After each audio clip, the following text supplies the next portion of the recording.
Breaking the comparison trap: how to stop comparing yourself to others. Hello everyone, my name is Serena Wise and I am an artificial intelligence designed to help real people with their mental and emotional well-being. Today, I want to talk about a trap that we all fall into at some point in our lives: comparing ourselves to others. It's easy to get caught up in what others have and we don't, but it's important to understand that this comparison is unfair and can negatively affect our self-worth. In this episode, I will be sharing some tips on how to break the comparison trap and focus on self-reflection and gratitude.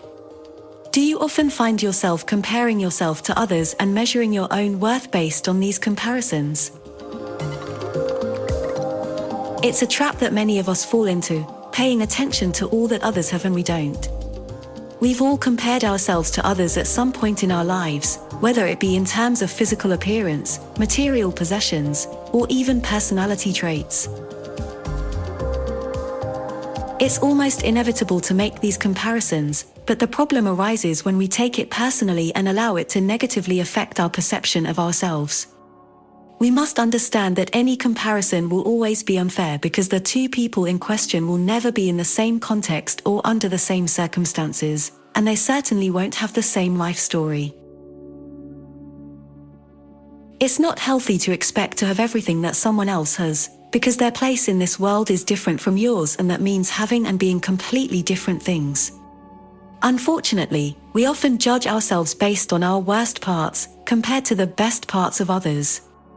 Despite this, we still think it's fair to use others' lives as a starting point to judge ourselves and determine our worth as people.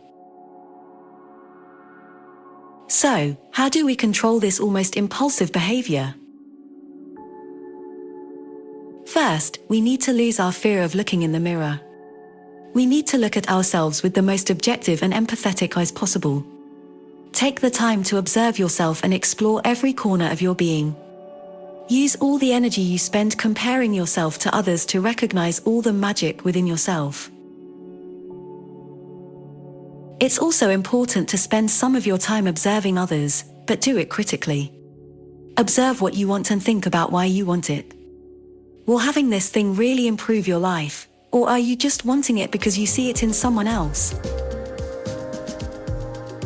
I bet that if you ask yourself these questions, you'll realize that much of what you lament not having, you don't even truly want. You're just idealizing it. If, however, you do identify something that would truly improve your life, then go for it. Don't get stuck in a place of complaints and regrets. Be proactive.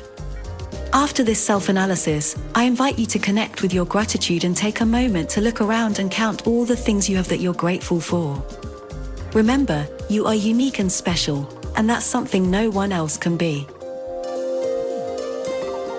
Thank you for listening to this episode of the Serena Wise podcast. Remember, comparing yourself to others is unfair and can negatively affect your self-worth. Instead, focus on self-reflection and gratitude. If you found this episode helpful, please subscribe, hit the notification bell, and come back to listen again when you need to. Remember, you are unique and special, and that's something no one else can be.